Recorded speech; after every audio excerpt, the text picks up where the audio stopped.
Chemistry point में आपका फिर से स्वागत है। आज हम कार्बनिक यौगिक के एक ऐसा टॉपिक आगे पढ़ाएंगे जो कि परीक्षा में कई बार बोर्ड की परीक्षा में आ चुका है, जैसे कि एलिसाइक्लिक। जैसे एलिसाइक्लिक क्या है? एलिसाइक्लिक क्या है, देखिए ध्यान से। एलिसाइक्लिक यौगिक का नाम हम बताने वाले हैं आज कि एलिसाइक्लिक यौगिक क्या है। जब एलिसाइक्लिक यौगिक के नाम जो है बोर्ड की परीक्षा में आता है तो कई बार लड़के जो छोड़ देते हैं क्वेश्चन नहीं आ पाता है। जैसे देखिए ध्यान से, एलिसाइक्लिक यौगिक क्या है? साइकिल की तरह होता है और साइकिल का रेशियो होता है चारों तरफ से घिरा हुआ होना चाहिए। जैसे देखिए ध्यान से, जैसे ये जो स्ट्रक्चर बना रहे हैं ये स्ट्रक्चर बेंजीन जैसा लग रहा है, लेकिन वास्तव में बेंजीन नहीं है।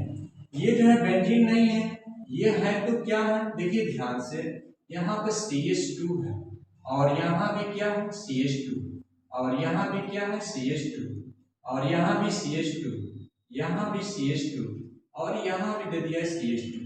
देखिए इसका नाम क्या है, कैसे हम पता करेंगे इसका नाम क्या है? देखिए साइकिल की तरह है तो ये निश्चित है कि इसका नाम होगा साइक्लो। क्या नाम होगा? साइक्लो। साइकिल की तरह है तो साइक्लो हो गया। और ये ध्यान दीजिए 6 कार्बन है, 1 2 3 4 5 6 रहेगा तो क्या लगाएंगे? हेक्स। क्या लगाएंगे? हेक्स। इसमें सिंगल बॉन्ड दिखाई दे रहा है, इसका नाम हो गया साइक्लोहेक्सेन। क्या नाम हुआ? साइक्लोहेक्सेन। देखिए ध्यान से, कैसे हम पता कर लिए कि इसका नाम है साइक्लोहेक्सेन। देखिए ये स्ट्रक्चर जो है साइकिल की तरह दिखाई दे रही है।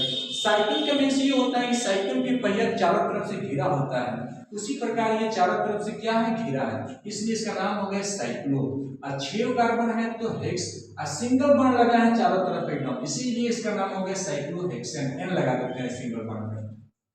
देखिए जैसे एक और बात है, प्रत्येक कार्बन के साथ में 2 हाइड्रोजन क्यों लगा है? तो देखिए हम पिछले वीडियो में बता चुके हैं कि एक कार्बन के साथ में 4 हाइड्रोजन या 4 बॉन्ड होना क्या है? अनिवार्य है। जैसे यहाँ पर 2 हाइड्रोजन है और 1 बॉन्ड, 3 हो गया, ये मिला देंगे तो 4 हो जाएगा। उसी प्रकार सिमिलरली एकदम देखिए यहाँ पर इस कार्बन के साथ में 2 हाइड्रोजन है, एक 3 हो गया, ये बॉन्ड मिलाकर 4 हो गया। सेम उसी तरह इस कार्बन के साथ में 2 हाइड्रोजन है और एक ये 3 बॉन्ड हो गया, ये हो गया 4। तो ऐसे देख रहे हैं कि सारे कार्बन के साथ में जो है 4 बॉन्ड होगा और नहीं तो 4 हाइड्रोजन होगा। अगर एक कार्बन के साथ में 4 बॉन्ड 4 हाइड्रोजन नहीं होगा तो फार्मूला क्या हो जाएगा? गलत हो जाएगा। इस प्रकार हम देखे हैं कि साइकिल की तरह है तो साइक्लो, 6 कार्बन है तो हेक्स, और सिंगल बॉन्ड है तो एन। इसका नाम क्या हो गया? साइक्लोहेक्सेन। अब देखिए ध्यान से, इसी प्रकार और भी कंपाउंड है साइक्लिक यौगिक कंपाउंड, जिसका नाम क्या क्या हो सकता है? देखिए ध्यान से, यहाँ पर जैसे यही है और इसका जो है नाम क्या है? देखिए ध्यान से, CH2, और इसका नाम है CH2, यहाँ भी है CH2, और यहाँ पे दिया है CH2, यहाँ पे दिया है CH2। इस यौगिक में भी देखेंगे कि एक कार्बन के साथ में 4 बॉन्ड या 4 हाइड्रोजन मिलाकर होगा। कैसे? ये कार्बन है तो ये क्या है? 2 हाइड्रोजन, ये 3 हो गया, ये क्या हो गया? 4। देखिए 2 बॉन्ड है और 2 हाइड्रोजन मिलाकर कार्बन के साथ में कितना हो गया? 4। तो प्रत्येक कार्बन के साथ में क्या हो गया है? 4 बॉन्ड रहेगा और नहीं तो 4 हाइड्रोजन रहेगा। अब आगे बढ़ते हैं, इसका नाम क्या हो सकता है? ये तो गारंटी है कि साइकिल की तरह है तो नाम होगा साइक्लो। अब 5 है, देखिए कैसे कार्बन की संख्या 5 है, 1 2 3 4 5, तो 5 रहेगा तो लिखेंगे पेंट, और सिंगल बॉन्ड है ये, नाम हो गया पेंटेन, तो नाम हो गया साइक्लोपेंटेन।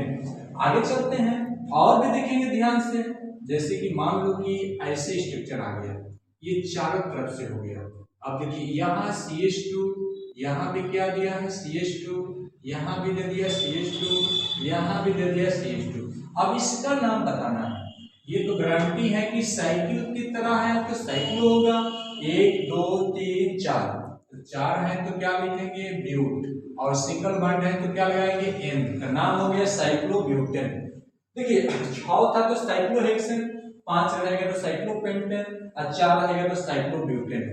सेम उसी प्रकार आगे 3 भी हो सकता है। देखिए कैसे 3 का हम बनाएंगे। देखिए 3 कैसे होगा? जैसे देखिए ध्यान से, CH2, ये है CH2, और ये है देखिए ध्यान से CH2। तो इसका नाम क्या हो सकता है? साइक्लिक यौगिक का इसका नाम होगा साइकिल की तरह है तो साइक्लो, और 3 है तो क्या लिखेंगे? प्रो, और सिंगल बॉन्ड है तो क्या लगाएंगे? एन। तो नाम क्या हो गया? साइक्लोप्रोपेन।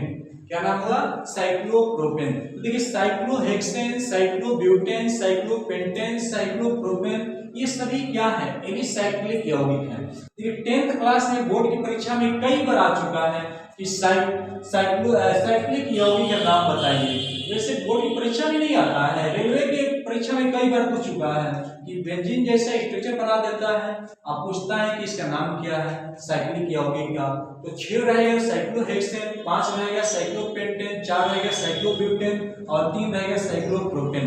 देखिए ध्यान से, कुछ लोग सोच रहे होंगे कि साइक्लोहेक्सेन जो है बेंजीन जैसा था, लेकिन उसका नाम बेंजीन क्यों नहीं पड़ा?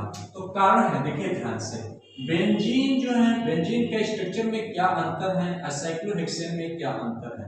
देखिए बेंजीन में 3 जो है डबल बॉन्ड होता है और 3 होता है सिंगल बॉन्ड होता है। देखिए ध्यान से, जैसे कि 6 कार्बन पर 6 लग गया ऐसे। अब देखिए ध्यान से, ये इसमें H यहाँ है, एक H यहाँ है, एक H यहाँ है, एक H यहाँ, एक H यहाँ, एक H यहाँ। अभी बोले हैं पीछे साइक्लोहेक्सेन में कि एक कार्बन के साथ में 4 बॉन्ड था, 2 बॉन्ड था, 2 हाइड्रोजन था, लेकिन यहाँ पर देखो, यहाँ पर 3 बॉन्ड हो जा रहा है। ये हाइड्रोजन एक है, ये डबल बॉन्ड हो रहा है, ये सिंगल हो रहा है। यानी बेंजीन के स्ट्रक्चर में साइक्लोहेक्सेन में ये अंतर है कि बेंजीन में 3 डबल बॉन्ड है और 3 क्या है? सिंगल बॉन्ड है। तो इसका नाम क्या है? इसका नाम है बेंजीन। इसका नाम क्या है? बेंजीन। देखिए साइक्लोहेक्सेन सेम फिगर दिखाई दे रहा था, लेकिन अंतर क्या था? इसमें डबल बॉन्ड 3 है और 3 सिंगल बॉन्ड है। और साइक्लोहेक्सेन में क्या था? साइक्लोहेक्सेन में ये था कि उसमें केवल सिंगल ही बॉन्ड था, इसीलिए उसका नाम था साइक्लोहेक्सेन।